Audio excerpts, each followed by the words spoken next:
Welcome, Biology Review Scholars. Our topic is Introduction to Science Education Biology, preparatory for licensure examination for teachers. So, before anything else, please don't forget to subscribe to Biology Review Scholars. Our learning objectives after this interaction, you should be able to describe the nature and branches of biology, and identify the characteristics of living things. Okay, so what is biology? When we talk about biology, it means that it is the study of life. It is also the science of living things. Practically, it is a broad field which covers the minute workings of chemical machines inside our cells, to broad-scale concepts of ecosystems and global climate change. So what are now the two major branches of biology? First, botany. When we talk about botany, it deals with the study of plant life. Second, zoology. When we talk about zoology, it deals with the study of animal life. So there are many branches of biology. So here are some of the branches of biology that we are going to discuss. First, cytology. When we talk about cytology, it is the study of cells. Then, histology. When we talk about histology, it is the study of tissues. Next, morphology. Morphology is the study of structures and forms of organisms. And then anatomy. When we talk about anatomy, it is the study of parts of plants and animals. And then physiology. Physiology talks about functions of organisms.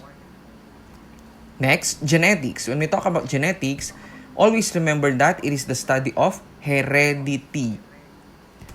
Okay.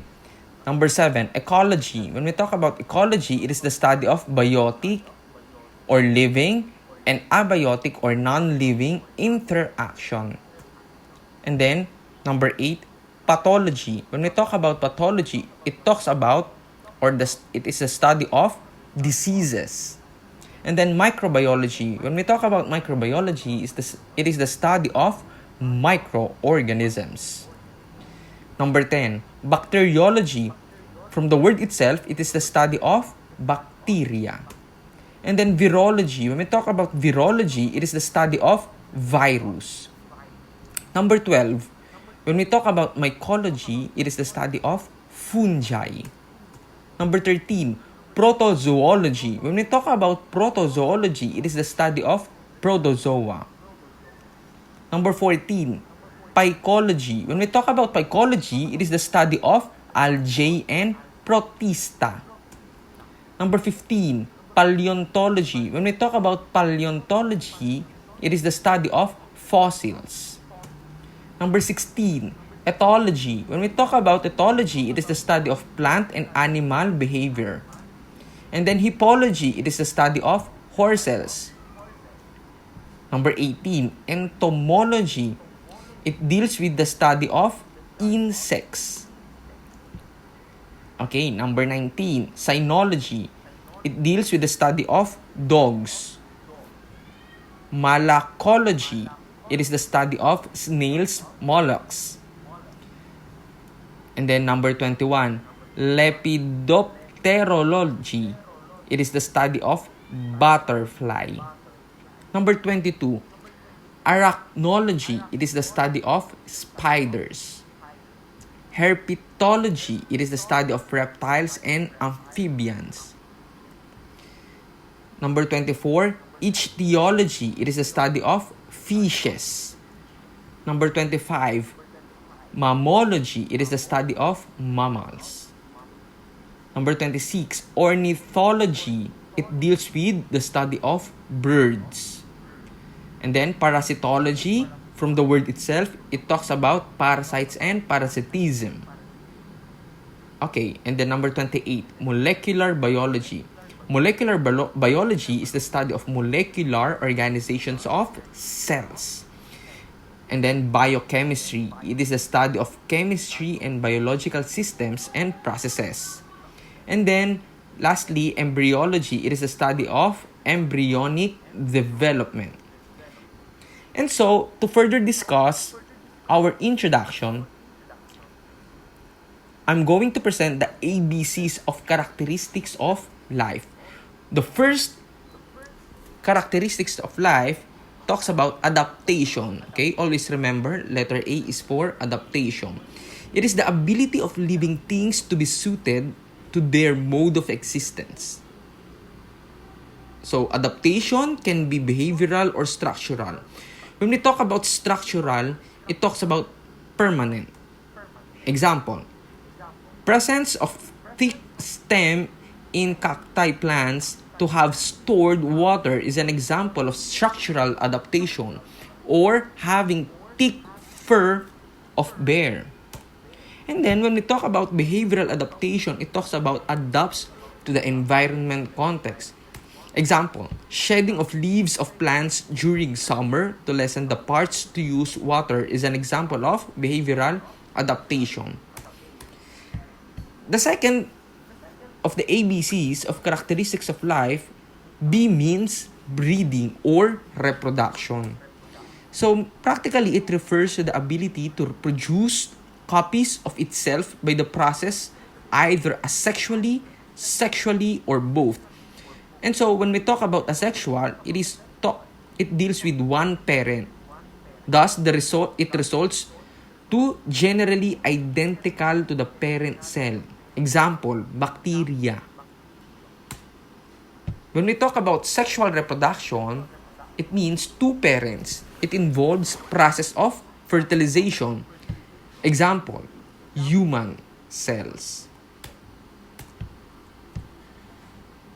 Letter C means cell.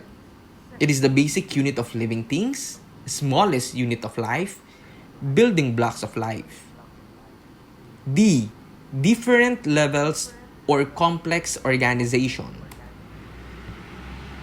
It refers to the level of complexity and organization of the body of an organism. It talks about living thing, which is composed of one or more cells which are organized into tissues.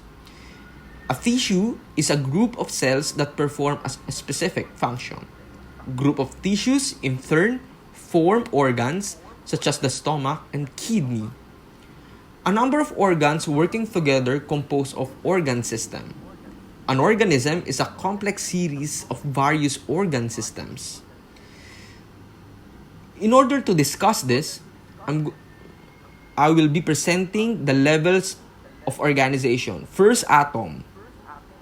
So from atoms, it will results to molecules, and then organelles. From organelles to cell, cell to tissues, organ system, organisms, population, community, biosphere. Number 5, E is for energy or metabolism.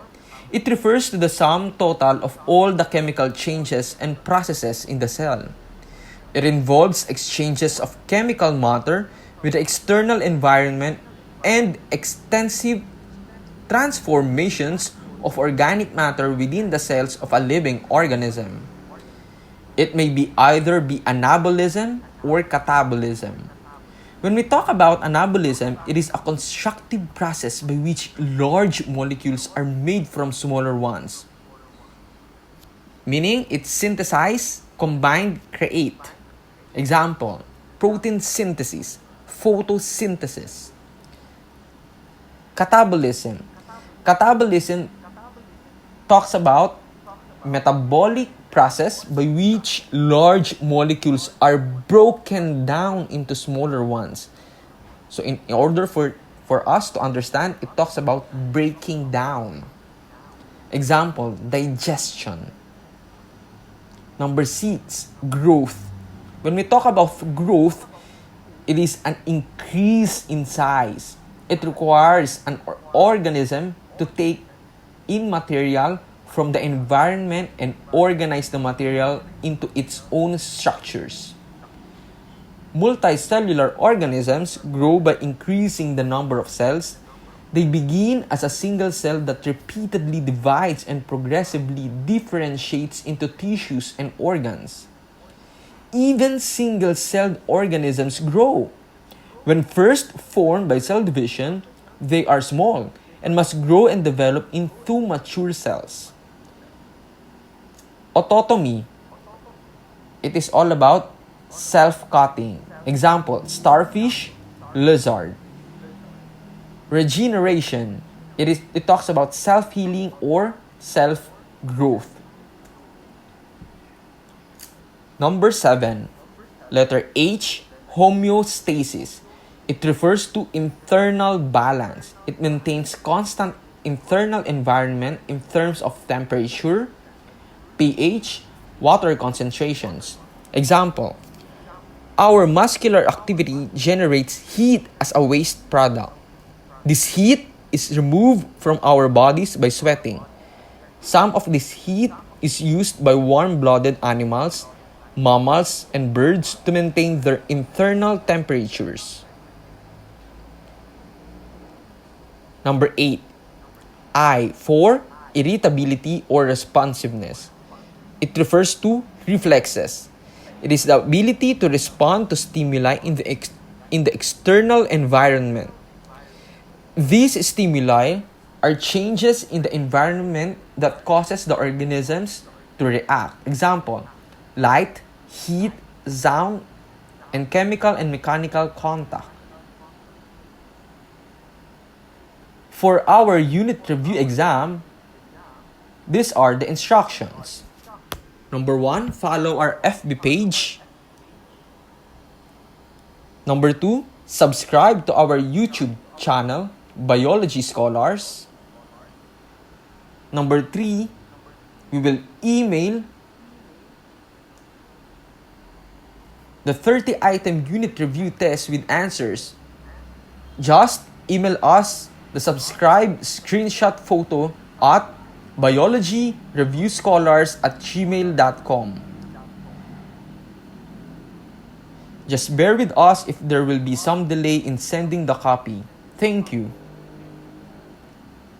Thank you. We hope you learned something from our video lecture. Again, please support Biology Review Scholars by clicking the like button and subscribing to our YouTube channel for more lectures to come. Don't forget to grab the unit exam questions with answers plus the review material. Have a great day, reviewers. Don't forget to subscribe Biology Review Scholars.